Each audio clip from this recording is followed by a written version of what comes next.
Red Time, Red Room. Each wall displays a certain period and my artistic adventure, starting from the 60s, where I made prints, to the more contemporary times with political and autobiographical material. And the third wall is about things that I'm experimenting with now. And then, of course, the last wall is the wall of the ancestors. So I also tried to show the different medias that I worked in, from prints to sculpture pieces, to doors and windows, to altars, to assemblage boxes, to handmade paper. So this is Red Time because I wanted to have a material thing rather than just a color. So I thought about clocks, and I'd been collecting clocks, so it's about red time, and really literal, color red and a clock. Then I thought there are other ways of telling time that mark time, that mark a passage. And this door, spirit door, I wanted to have that like the entrance, or to go through the spirit door to enter into red time. For me, the moon, especially the new moon and the full moon, suggests the passing of time. It goes through that every month. And with the shadow, you can see, you can't see the eyes, but you can see the shadow of the moon. So one side of this piece is red, the other side is blue for night. Red for day, blue for night.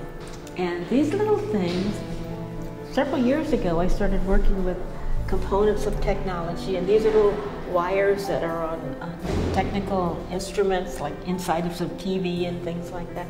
So for me, they symbolize energy, or like a visual interpretation of what your aura is like the radiation of your own aura. This wall here is about dealing with derogatory images, racism, and how I get it from my inside out there. So the red room is also about anger, which is a red color.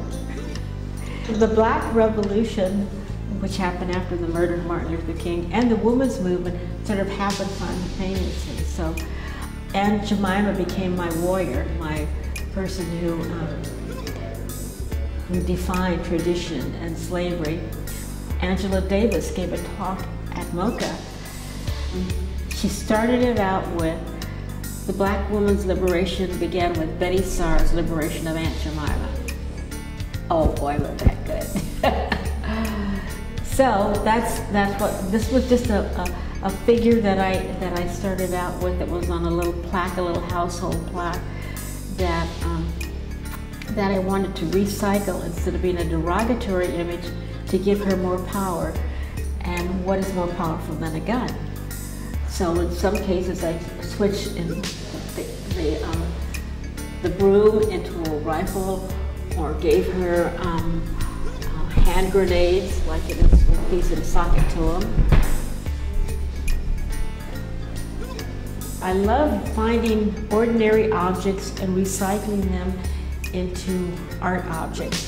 And when I found this ladder at a yard sale, I knew that I wanted to use it for something. So I painted it red, and I put the mask in to suggest the diaspora, the trip from Africa to the United States. And each square it's almost like sprockets of a film, each illustrating part of African American history. So there are 3 sailing ships to symbolize 100 years. So it's like 300 years of importing slaves from Africa. One space is devoted to slavery with chains and locks. Then a knife to symbolize freedom. And then the last one is for hope with the new moon and the stars and into the future. Some things are just really ordinary, like this little fake fireplace with a clock on it. Hot time, that is. Like this piece here, which is originally a mold for making pipes. painted it red. And then this piece that I found in an antique store, which is a fragment from a piece of antique furniture, which was already red.